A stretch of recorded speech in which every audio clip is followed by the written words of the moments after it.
Salam, hörmətli müəllimlər, xoş gördük sizləri. Bu gün müsahibəyə hazırlaşan müəllimlər üçün qiymətləndirmə mövzusuna dair bir neçə suallar və onların düzgün cavab nümunələrini sizlər üçün təqdim edəcəm. Bu həm MIQ, həm də sertifikasiyada verilə biləcək suallardır. Ona görə də hər iki müsabiqəyə hazırlaşan müəllimlərin izləməsini və dinləməsini məsləhət görürəm. Ümumilikdə 7 sual mən sizə göstərəcəm. Bu 7 sual hansı ki, sizlər üçün önəmli suallardır. İndi isə bir-bir suallarımızdan tanış olaq və onların düzgün cavabları ilə də sizləri tanış edim. Deməli, birinci sualımız belədir. Normativə əsaslanan və meyara əsaslanan qiymətləndirmənin əsas fərqi nədir? Şagirdin inkişafında hansının rolu daha böyükdür? Əvvəla gəlin bir şeyi aydınlaşdıraq ki, normativə əsaslanan qiymətləndirmə şagirdin nəticəsini digər şagirdlərin nəticələri ilə müqayisə edir, yəni reytinqini müəyyənləşdirir. Daha çox biz buna qəbul imtahanlarını, olimpiadalar və sair nümunə göstərə bilərik. Meyara əsaslanan qiymətləndirmə isə şagirdin nəticəsini əvvəlcədən müəyyənləşdirilmiş təlim standartları və qiymətləndirmə meyarlarına əsasən müqayisə edir. Yəni bu məktəb daxili qiymətləndirməyə daxildir. Və əgər şagird inkişafındakı rolundan danışırıqsa, təbii ki, meyara əsaslanan qiymətləndirmə şagird üçün daha çox böyük rol oynayır. Hansı ki, bu modeldə şagirdi başqası ilə deyil, özü ilə, öz keçmişi ilə, öz potensialı ilə belə deyə də konkret şəkildə təlim nəticəsi ilə müqayisə edib zəif tərəflərini görməyə, özünü qiymətləndirməyə və motivasiyasını artırmağa kömək edir. Bu baxımdan meyara əsaslanan qiymətləndirməyə daha çox diqqət yetiririk. Amma ümumilikdə təbii ki, siz normativə əsaslanan qiymətləndirmə nədir, meyara əsaslanan qiymətləndirmə nədir, bunun fərqi nədir, hansı şagirdlər üçün daha önəmlidir? Yəni bu sualın cavabına əsasən bir növ elə bil ki, o 5 sualın da cavabını bilmiş olursunuz. İkinci sualımız belə olacaq. Formativ və summativ qiymətləndirmə arasında necə qarşılıqlı əlaqə var? Gəlin bir şeyi əsaslandıraq ki, ümumiyyətlə bu formativ qiymətləndirmə fəaliyyətin dəyərləndirilməsidir, summativ isə nailiyyətin qiymətləndirməsidir. Bir növ belə deyə bilərik. Formativ qiymətləndirmə öyrənmə üçün qiymətləndirmədir. Summativ qiymətləndirmə isə öyrənmənin qiymətləndirilməsidir. Bu şəkildə də qısa cavab verə bilərsiniz. Ümumilikdə formativ qiymətləndirmə prosesi, summativ qiymətləndirmə isə nəticəni ölçür. Formativ qiymətləndirmə zamanı verilmiş konstruktiv rəylər, əks əlaqələr və aparılan düzəlişlər şagirdin təlim boşluqlarını vaxtında aradan qaldırır. Eyni illə də summativ qiymətləndirmədə yüksək nəticə göstərməyə şagirdləri hazırlayır. Təbii ki, yaxşı təşkil olunmuş formativ qiymətləndirmə də birbaşa summativ qiymətləndirmənin uğurlu olmasına dəlalət edir. Özünü qiymətləndirməyə aid bir sualımız belə olacaq. Dərs prosesində şagirdlərdə özünü qiymətləndirmə bacarığını necə formalaşdırırsınız? Bu onlara nə qazandırır? Davamlı şəkildə biz deyirik, məsələn, şagirdlərdə özünü qiymətləndirmə, metakognitiv biliyi formalaşdırır, tənqidi təfəkkürünü işə salır, şagird bilir hansı strategiyalarla özünü inkişaf elətdirməlidir, öz idrak vərdişlərinə yiyələnmiş olur, yəni meta idrak inkişaf eləmiş olur. Biz bunlara davamlı deyirik. Bəs yaxşı, bunu necə formalaşdırmaq olar? Yəni özünü qiymətləndirmənin şagirdlərdə formalaşdırdığı bacarıqları bilirik. Amma bunu necə formalaşdırırıq?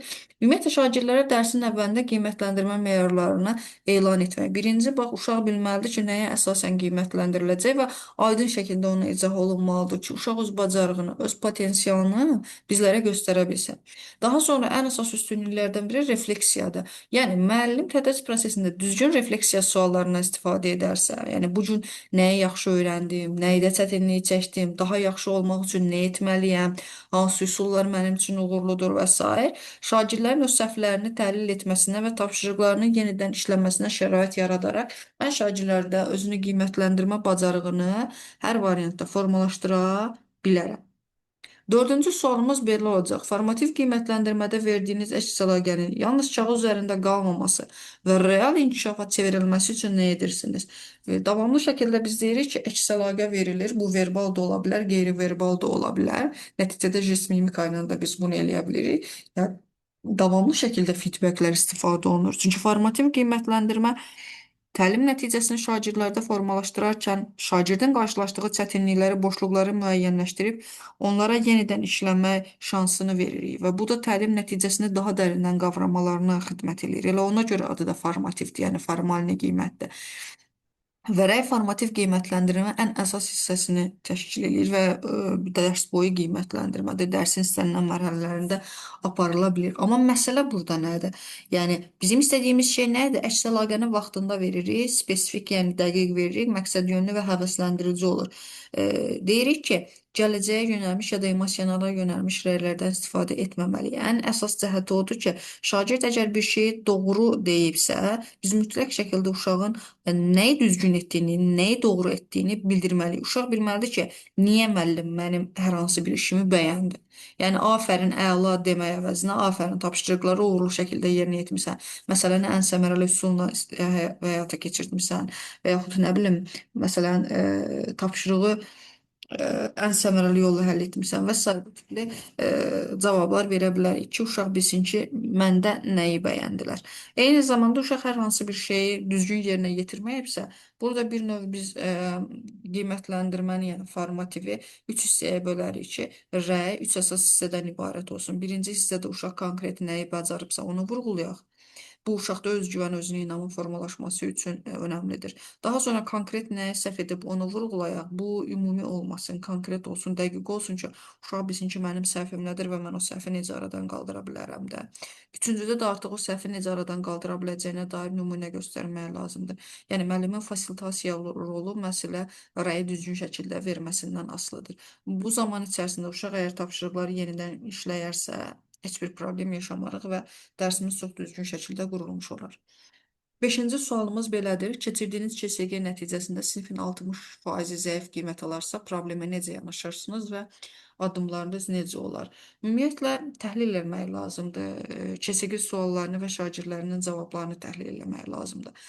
Yəni, KSG-nin sualları düzgün mü hazırlanıb? Çətinlik səviyyəsi 20, 20, 30, 30 və onların səviyyələrə uyğun, taksonomiyaya uyğun hazırlanması.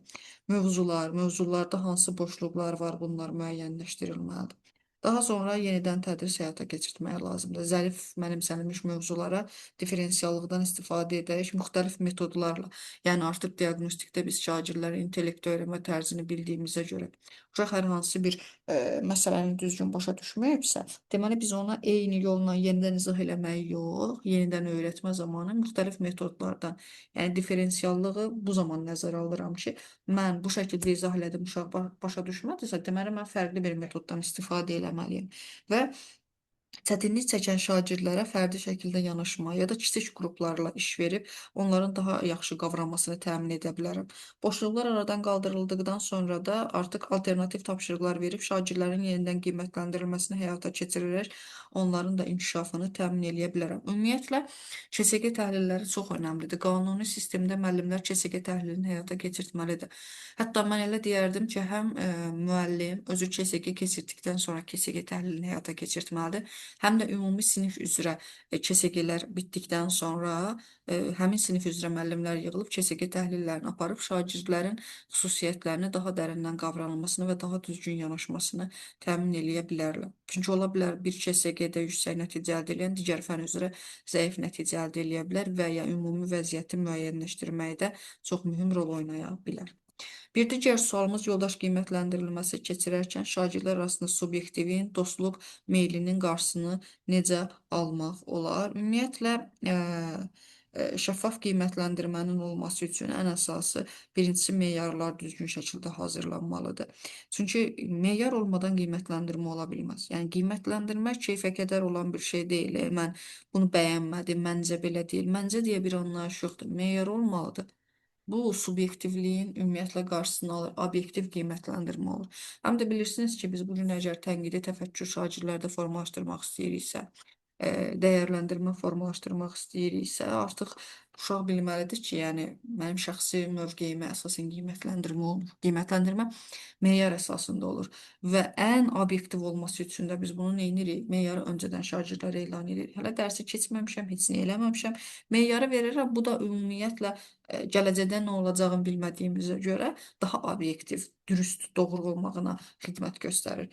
Ona görə də birinci meyarları uşaqlara öncədən elan eləmək lazımdır və şagirdlərə Ümumiyyətlə biz həmişə deyirik ki, müəllim şagirdlərə konstruktiv rəy verməlidir. Eyni zamanda şagirdlərin də bir-birlərinə konstruktiv rəy verməsini təmin etməlidir. Yəni müəllim şagirdlərdə yoldaş qiymətləndirməsi, özünü qiymətləndirmə, tənqidi təfəkkür, ümumiyyətlə qiymətləndirmə bacarığı formalaşdırmağı bacarmalıdır. Ona görə də uşaqlarda da hansı ki bu mən dostumu çox istəyirəm, ona yüksək bal verim kimi yox, meyarın bu bəndinə cavab. Yəni bu meyara əsasən necə qiymətləndirirsən, bu meyara əsasən necə qiymətləndirirsən.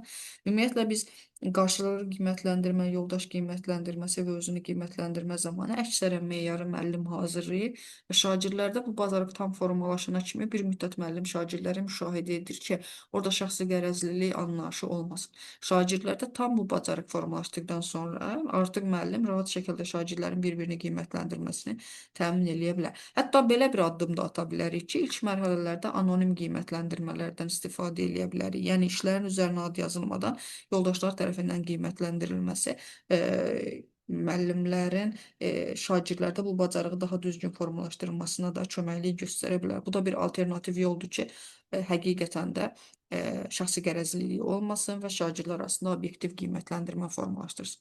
Və sonuncu qiymətləndirmə haqqında sualımız inklüziv təhsil mühitində qiymətləndirmə mexanizmini necə uyğunlaşdırırıq? Ümumiyyətlə, inklüziv şagirdlər haqqında bilirik ki, daha geniş anlayışlar var. Xüsusi təhsil standartlarının qəbulundan sonra artıq məktəblərdə xüsusi siniflər yaradıldı.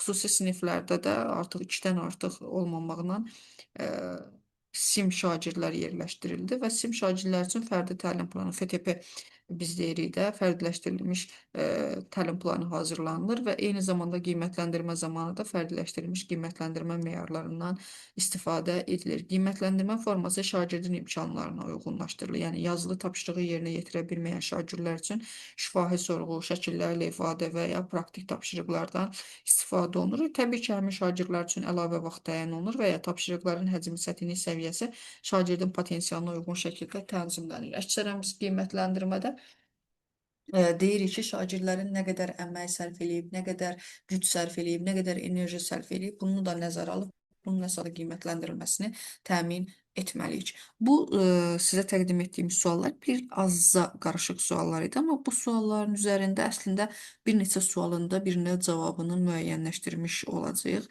Təkrar deyirəm, bu suallar həm MİQ, həm də sertifikasiya hazırlığı üçün nəzərdə tutulmuşdur. Çünki hər bir müəllimə verilə biləcək suallardandır. Dinlədiyiniz üçün təşəkkür edirəm. Ümid edirəm sizlər üçün faydası vardır. Onu da qeyd edeyim ki, qruplarımıza qeydiyyat davam edir. İstədiyiniz zaman rahatlıqla qoşula bilərsiniz.